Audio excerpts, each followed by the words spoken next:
Welcome to all my students in the second lecture of induction motor. Okay, so first look today's agenda. Today we are going to cover why induction machine is called induction machine. তার মানে হচ্ছে induction এই নামে কেন এই induction মোটরকে ডাকা হয় বা ইন্ডাকশন মেশিনকে বলা হয়, ইন্ডাকশন এই নামটা কেন আসলে। Then we are going to learn about the equivalent circuit of induction motor. এর equivalent circuitটা আমরা দেখব। আমরা কিছু প্রবলেম সলভ করব ইন্ডাকশন মোটরের, হ্যাঁ, কিছু অঙ্কগুলো আমরা দেখব আর কি এই related. Okay, so the first thing is that why induction motor is called induction machine. Okay, so there is a very close relation between the transformer with the induction motors.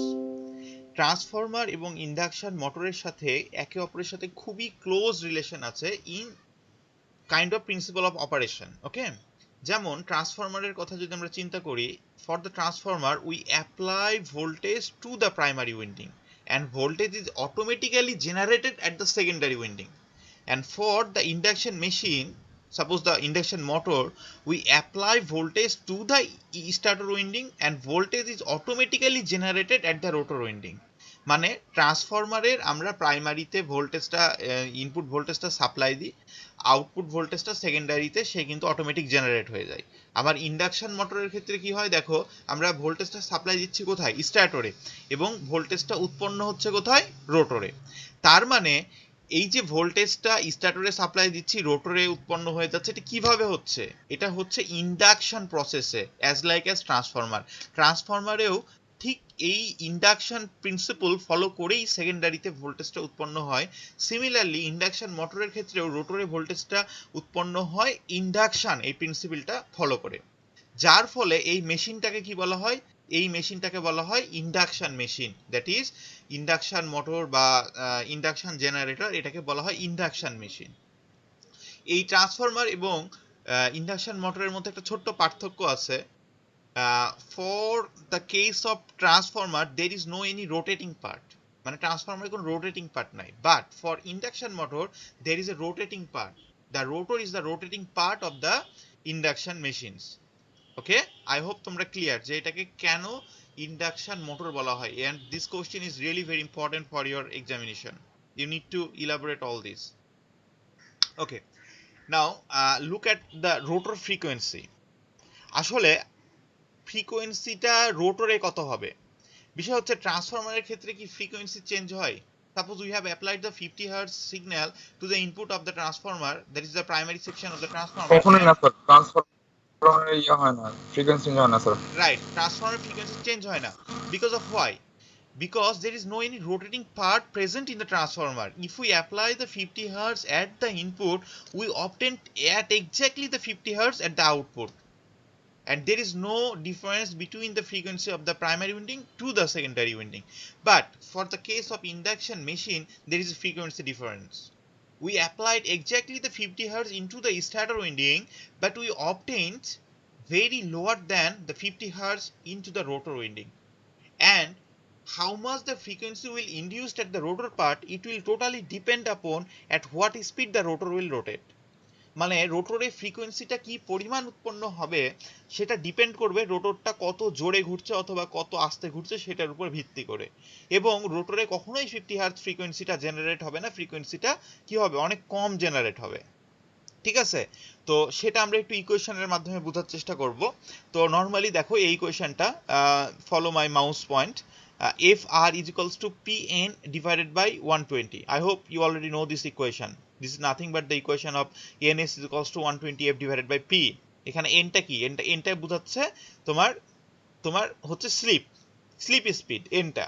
ওকে, এখন দেখো এখানে nটাকে যদি আমরা রিপ্রেজেন্ট করি, I hope you are already know what is called slip. যারা previous লেকচারটা দেখোনি এই লেকচার সিরিজের, অবশ্যই লেকচার 1টা দেখে নিবা, ওখানে আমরা ডিটেইলসে ডিসকাশন করেছি স্লিপটা কি। আমি জাস্ট আবার একটু বলতে চাই, slip is the difference between the synchronous speed and motor speed, তার মানে এই দুটোর মধ্যে ডিফারেন্স।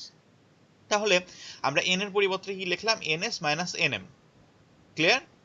এখন আবার s ইজ ইকুয়ালস টু কি, s ইজ ইকুয়ালস টু ছিল ns minus nm divided by ns। তো সেখান থেকে আমরা লিখতে পারি তাহলে ns minus nm is equals to s into ns, ওকে। এবং আমরা এখান থেকে দেখো যদি s টা এ পাশে নিয়ে নিই তাহলে আমাদের সূত্রটা থাকে p ns divided by 120।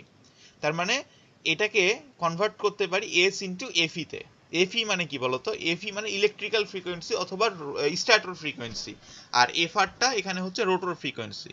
তার মানে আমরা কি বুঝলাম? আমরা বুঝলাম যে রোটর ফ্রিকোয়েন্সির ইকুয়েশনটা হচ্ছে s into fe, electrical frequency. তার মানে একটা সিস্টেমের যদি স্লিপ হয় সাপোজ 3% এবং এখানে যদি সাপ্লাই করা হয় 50 হার্জ ইলেকট্রিক্যাল ফ্রিকোয়েন্সি, কোথায় সাপ্লাই করা হবে? স্ট্যাটরে। তাহলে আমাদের রোটর ফ্রিকোয়েন্সিটা কত হবে? রোটর ফ্রিকোয়েন্সিটা হবে 3%, মানে 0.03 মাল্টিপ্লাইড বাই 50 দিয়ে আমরা যে ফ্রিকোয়েন্সিটা পাবো সেটা হবে রোটরের ফ্রিকোয়েন্সি। আই হোপ তোমরা এটা ক্লিয়ার। যাই হোক, আমরা এটা নিয়ে পরবর্তীতে অনেক প্রবলেম করব, সেখানে হয়তো তোমরা আরো ক্লিয়ারলি বুঝতে পারবা। ওকে, তো এখানে এই রোটর ফ্রিকোয়েন্সিটার ইকুয়েশন বলা হচ্ছে। ওকে, এখন আমরা বলতে চাই if the rotor is blocked মানে কি? মেশিনটা তোমার এই হচ্ছে কি হয়েছে, এই মেশিনটাকে বন্ধ করা আছে। ব্লক মানে বন্ধ, মেশিনটাকে থামানো আছে। ওকে, তাহলে এর স্লিপ কত হবে? স্লিপ হবে s ইকুয়ালস টু 1। তাহলে s ইকুয়ালস টু 1 যদি আমরা এই ইকুয়েশনে পুট করি তাহলে রোটরের ফ্রিকোয়েন্সি কত হবে? দেখো, রোটরের ফ্রিকোয়েন্সিটা হবে ইলেকট্রিক্যাল ফ্রিকোয়েন্সি সমান অ্যাজ লাইক অ্যাজ ট্রান্সফরমার। তার মানে একটা মেশিনে যদি কোনো রোটেটিং পার্ট না থাকে, ট্রান্সফরমারে যেমন ধরো রোটেটিং পার্ট ছিল না, যার ফলে আমরা স্ট্যাটরে যদি 50 হার্জ সিগন্যাল অ্যাপ্লাই করি আমরা রোটরেও এক্স্যাক্টলি 50 হার্জ সিগন্যালই পাবো। আই হোপ তোমরা ক্লিয়ার হয়েছে বিষয়টা। তাহলে আমি যেটা বলতে চাচ্ছিলাম যে মনে করো রোটর সিঙ্ক্রোনাস স্পিডে ঘুরছে। যদিও আমরা জানি যে রোটরটা সিঙ্ক্রোনাস স্পিডে ঘুরে না, রোটরটা ইন্ডাকশন মোটরে সবসময় ঘুরে হচ্ছে lower than the synchronous speed. But if we consider that the rotor of the induction motor will run at exactly the synchronous speed, then we found slip s is equals to 0. আমরা স্লিপটা কত পাবো? s is equals to 0 পাবো। So এই ইকুয়েশনে যদি আমরা স্লিপের মানটা যদি 0 পুট করি তাহলে কি হবে দেখো, তাহলে এই ইকুয়েশনটা টোটালটাই আমরা 0 হয়ে যাচ্ছে। তার মানে রোটর ফ্রিকোয়েন্সি পাচ্ছি আমরা 0 হার্জ। তাহলে 0 হার্জ বলতে কি বুঝি বলো তো? 0 হার্জ মানে হচ্ছে ডিসির ফ্রিকোয়েন্সিটা কত? 0 হার্জ। তার মানে যে ইলেকট্রিসিটিটা রোটরে জেনারেট হবে সেই ইলেকট্রিসিটির নেচার হবে ডিসি ভোল্টেজের মতো। আই হোপ তোমরা ক্লিয়ার। তার মানে এখান থেকে আমরা দুইটা সামারি টানতে পারি। যদি রোটরটা ব্লকড থাকে, মানে মোটর যদি না ঘুরে, তাহলে রোটরে ইনিশিয়ালি যে ফ্রিকোয়েন্সি জেনারেট হয় সেটা হচ্ছে এক্স্যাক্টলি ইলেকট্রিক্যাল ফ্রিকোয়েন্সির সমান 50 হার্জ। আর রোটরটা যদি সিঙ্ক্রোনাস স্পিডে মুভ করে তাহলে যে পরিমাণ ফ্রিকোয়েন্সি জেনারেট হবে সেটা হচ্ছে ডিসি ফ্রিকোয়েন্সির মতো, like 0 hertz. Okay, but what is the stator rotor frequency? আমি এটাও বলে দিই যে স্ট্যান্ডার্ড রোটর ফ্রিকোয়েন্সিটা কত। সাধারণত এটা 2 হার্জ 3 হার্জ থেকে 5 হার্জ বা 10 হার্জের মতো হয়। ঠিক আছে, in practical example we will look about that, no problem. Okay, now come to the equation of torque for induction machine. তো টর্কের ইকুয়েশনটা কি?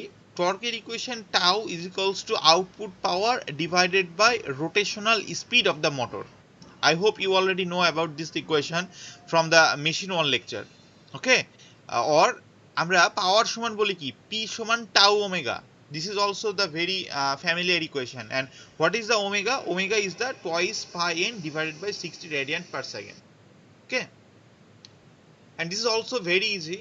Horsepower, we already know that 1 horsepower is equals to 746 watt. Okay, we need to use this formula for when we are solving our problem. Okay, now let's look a practical example. এই এক্সাম্পলটা আমরা একটু সমাধান করার চেষ্টা করি। A 208 volt 10 horsepower 4 pole 60 hertz Y connected induction motor has a full load slip of 5%. স্লিপটা আছে কত? এর 5%। তার মানে এখান থেকে আমরা কি কি ইকুয়েশন পাচ্ছি দেখো। আমাদের ভোল্টেজ দেওয়া আছে, একটা হর্স পাওয়ার মানে মেশিনের পাওয়ারটা দেওয়া আছে 10 horse power, P is equals to 4, চারটা পোল দেওয়া আছে, F is equals to 60 hertz, 60 হার্জের একটা মেশিন, এবং এটা Y কানেক্টেড করা আছে এবং স্লিপ দেওয়া আছে 5%, মানে S is equals to 0.05. Now we need to calculate what is the synchronous speed of the motor. synchronous speedটা কত? ওকে, তো তো we already know about the equation of synchronous speed is equals to 120 fe, that is the electrical frequency divided by pole. So we need to put all the values of this equation, 120 into 60 divided by 4, and we have 1800 rpm. Okay, so আমাদের এটা হচ্ছে যেটা পেলাম 1800 rpm। এই 1800 rpm টা হচ্ছে কি আমাদের স্লিপ স্পিড। আই হোপ তোমরা এটা ক্লিয়ার কি করে স্লিপ স্পিড ক্যালকুলেশন করতে হয়। সরি, আমি এক্সট্রিমলি সরি, এটা হচ্ছে সিঙ্ক্রোনাস স্পিড। আমরা 1800 rpm টা পেয়েছি সিঙ্ক্রোনাস স্পিড। ওকে, সেকেন্ড আসো হচ্ছে what is the rotor speed of this motor at rated load. Rotor স্পিডটা কত? ওকে, এই ইকুয়েশনটা তোমরা জানো কিনা দেখো তো। এই ইকুয়েশনটাও সেম, আমরা যে s ইজ ইকুয়ালস টু সূত্র ছিল s is equals to ns minus nm divided by ns, ওই সূত্রটাকেই জাস্ট ছোট্ট একটা ক্যালকুলেশন করলে এই ফরম্যাটে নিয়ে আসা যায়, এবং এখান থেকে আমরা সরাসরি বের করতে পারি যে আমাদের মোটরের স্পিডটা কত। মোটরের স্পিড মানে 1 minus s into ns, 1800 rpm গুণ করেছি, গুণ করে আমরা পেয়েছি 1710 rpm। এটা হয়ে গেল আমাদের মোটর স্পিড। আমরা এই এক্সাম্পলটা সলভ করতে গিয়েও আমরা একটা জিনিস দেখেছি যে মোটর স্পিডটা সব সময় সিঙ্ক্রোনাস স্পিডের থেকে কম। থার্ড নাম্বারে আসা হচ্ছে rotor frequency, fr is equals to s into fe। ওকে, তাহলে s এর মানটা কত? 0.05 ইন্টু 60 হার্টজ, 3 হার্টজ। আমি তোমাদেরকে আগেই বললাম যে স্ট্যান্ডার্ড রোটরের ফ্রিকোয়েন্সি মোটামুটি 2 হার্টজ, 3 হার্টজ, 5 হার্টজ বা 10 হার্টজের মতো হয়ে থাকে। হ্যাঁ, এটা হচ্ছে আমাদের রোটর ফ্রিকোয়েন্সি। এবং 4 নম্বরে আমাদেরকে অঙ্কে ক্যালকুলেট করতে বলা হয়েছিল what is the induced torque. তাহলে induced torque tau is equals to p divided by omega, omega is equals to twice pi n divided by 60। Here we already know that the output power of the machine is 10 horsepower and we need to convert it into the watt. So 10 into 746 divided by twice pi n, n এর মান কত? এই যে nm। অনেক স্টুডেন্টরা এখানে কিন্তু ভুল করে, একটু মন দিয়ে একটু শোনার চেষ্টা করো। এটা হচ্ছে nm, m মানে হচ্ছে কিন্তু মোটরের স্পিড। এখানে তোমাদেরকে 1710টা বসাতে হবে, 1800 বসালে অঙ্কটা ভুল হয়ে যাবে। ক্লিয়ার? সো 1710 এটা আমরা ক্যালকুলেশন করলে আমরা পেয়ে যাব 41.7 নিউটন মিটার। আই হোপ তোমরা প্রবলেমটা সবাই বুঝেছো। ওকে ওকে, এখন আমি তোমাদেরকে আগেই বলেছি যে ইন্ডাকশন মোটর আর ট্রান্সফরমারের যেহেতু তোমার ভোল্টেজ ইনডিউসড প্রিন্সিপালটা মোটামুটি সেম, তাই ট্রান্সফরমারের যে ইকুইভ্যালেন্ট সার্কিট এবং ইন্ডাকশন মোটরের যে ইকুইভ্যালেন্ট সার্কিট এর মধ্যে খুব কিন্তু একটা পার্থক্য নাই। আমরা মেশিন ওয়ানের বেসিক কনসেপ্ট থেকে, যেখানে আমরা ট্রান্সফরমার নিয়ে পড়াশোনা করেছিলাম, সেটার কনসেপ্ট থেকেই আমরা জানি যে এই ইকুইভ্যালেন্ট সার্কিটটা যেটা এখানে ড্র করা আছে এটা হচ্ছে ট্রান্সফরমারের ইকুইভ্যালেন্ট সার্কিট অনেকটাই। ওকে, যেমন দেখো এখানে হচ্ছে তোমার এটা কি প্রাইমারি রেজিস্টর, এটা কি ইন্ডাক্টর, এটা হচ্ছে no load magnetising current component. এই পার্টটা হচ্ছে স্ট্যাটরের, রোটরের ক্ষেত্রে, এবং এই পার্টটা হচ্ছে রোটরের, মানে এই পার্টটুকু হলো স্ট্যাটর, এই পার্টটুকু হচ্ছে রোটরের ক্ষেত্রে। তো R1টা হচ্ছে স্ট্যাটরের ইন্টারনাল রেজিস্ট্যান্স, X1টা হচ্ছে স্ট্যাটরের ইন্টারনাল ইন্ডাকটেন্স। ওকে, তারপরে এটা হচ্ছে তোমার রোটরের ক্ষেত্রে রোটরের রেজিস্ট্যান্স এটা দেওয়া আছে, তারপরে ইন্ডাক্টরস রোটরের এটা দেওয়া আছে। ক্লিয়ার? ওকে, এখন আমি এই সার্কিটটাকে একটু ইজি ভাবে কনভার্ট করতে চাই। কারণটা হচ্ছে আমরা যখন ম্যাথমেটিক্যাল প্রবলেম সলভ করব তখন আমরা জানি যে স্ট্যাটরের এই পার্টের ফ্রিকোয়েন্সি হচ্ছে 50 হার্টজ, বাট রোটরের এই পার্টের ফ্রিকোয়েন্সিটা 50 হার্টজ না, এই পার্টের ফ্রিকোয়েন্সিটা আলাদা। যার ফলে আমরা যখন ম্যাথমেটিক্যাল প্রবলেম সলভ করতে যাব সরাসরি এই ধরনের সার্কিট দিয়ে আমরা কখনোই সলভ করতে পারবো না। হয়তো পারবো, সেক্ষেত্রে আমাদের সুপারপজিশন থিওরেম ইউজ করতে হবে, যেটা মোর কমপ্লেক্স। সো আমাদের মেন অবজেক্টিভটা হচ্ছে আমরা কি করে এই সার্কিটটাকে ফ্রিকোয়েন্সি ইন্ডিপেন্ডেন্ট তৈরি করতে পারি, এটা হচ্ছে আমাদের কনসেপ্ট এখন। ওকে, এটা এখন আমাদের মেন অবজেক্টিভ। তো প্রথমেই আমরা রোটরের যে ভোল্টেজটা আছে সেটাকে আমরা কনভার্ট করেছি S ইন্টু ER0। এখানে ER জিরোটাকে বলা হচ্ছে largest value of the rotor induced voltage obtained when the rotor is locked, মানে যখন স্লিপ ইজ ইকুয়ালস টু 1। তার মানে যখন মোটরটা স্থির থাকবে তখনকার যে ভোল্টেজ সেটাকে আমরা ডিফাইন করেছি ER জিরো, এবং তাহলে ER মানে S is equals two ER zero. তাহলে আমাদের এই ইকুয়েশন ERটা কোথায় ছিল, এই যে ER, এই ERটাকে আমরা কনভার্ট করে ফেললাম ER is equals to S into ER zero. Okay okay, দেখো নেক্সটে হচ্ছে তোমার ফ্রিকোয়েন্সি। স্যার কিছু তো দেখা যাচ্ছে না। ওকে দেখো নেক্সটে হচ্ছে তোমাদের ফ্রিকোয়েন্সি। ফ্রিকোয়েন্সিটা FR is equals to S into FE। We already know this equation. আমরা এই ইকুয়েশনটা ধরো আগে থেকেই জানি, এর আগেই আমি এটা কি করে হয় এটা ইলাবোরেশন দিয়ে এসেছি। এবং x সমান কি ওমেগা এল, মানে টোয়াইস পাই FL। ওকে, এখন এখন দেখো, এখন হচ্ছে তাহলে আমাদের XR মানে রোটরের ক্ষেত্রে তোমার ইন্ডাকটেন্স প্রপার্টিটা কত সেটা আমরা একটু বের করতে চাই। So XR is equals to omega R into LR, omega মানে twice pi FR into LR। ওকে, সো FR মানে হচ্ছে S into FE into LR।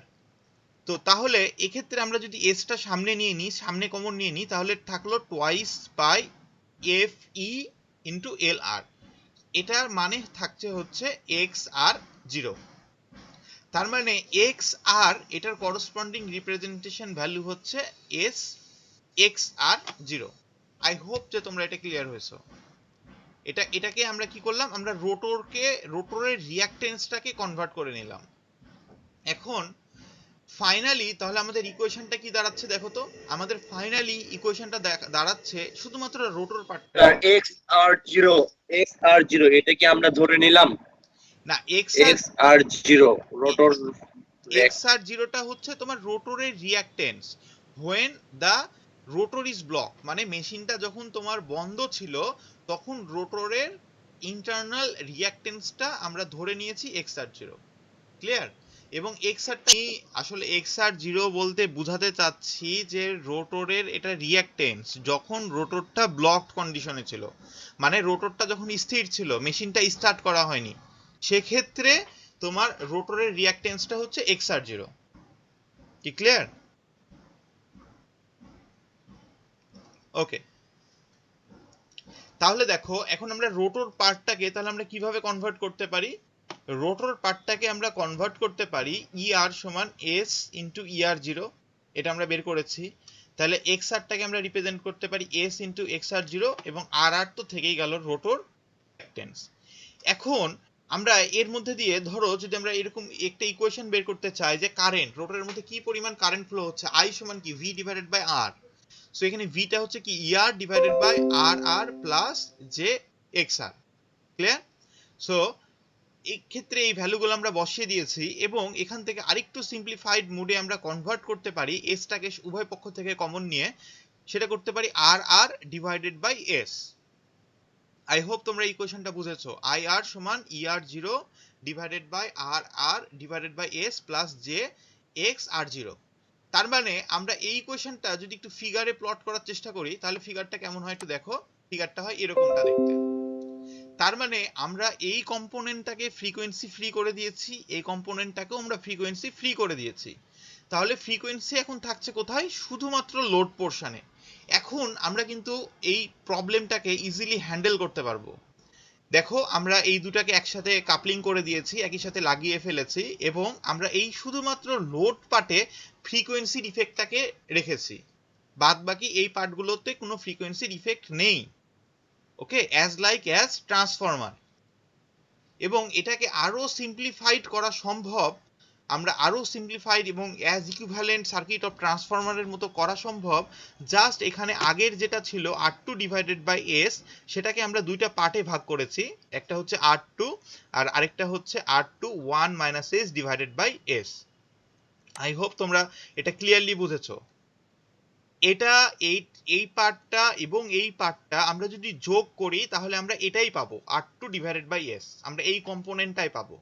Just আমি কি করেছি, R2 ডিভাইডেড বাই S এটাকে দুটো রেজিস্ট্যান্সে ভাগ করেছি, এই সার্কিটটাতে একটা লোড রেজিস্ট্যান্স বোঝানো হচ্ছে এবং একটা বোঝানো হচ্ছে যে অ্যাকচুয়াল রোটর রেজিস্ট্যান্স। এটাকে আমরা ধরে নিচ্ছি যেটা হচ্ছে রোটরের অ্যাকচুয়াল রেজিস্ট্যান্স, সেটা হচ্ছে R2, এবং এটাকে আমরা ধরছি যে এটা হচ্ছে মনে করো resistance equivalent to the mechanical load. Clear? মানে one kind of load resistance.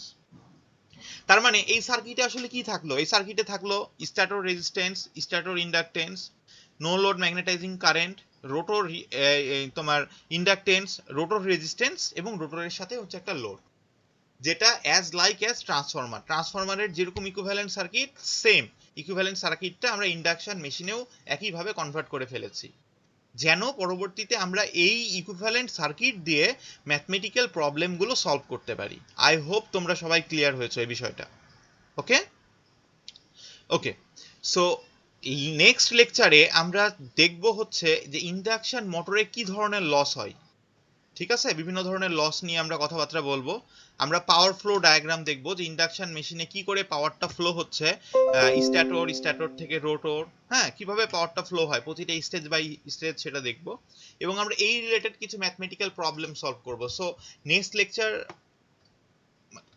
লেকচারটাও আমাদের জন্য খুব ইম্পর্টেন্ট। সো আমার নেক্সট লেকচারেও তোমরা অ্যাভেলেবল থাকবা আমি আশা করব, এবং আমি এই লেকচারটা এখানেই আজকে শেষ করতে চাচ্ছি। এখন কারো কোনো কোশ্চেন থাকলে আমাকে সেটা করতে পারো।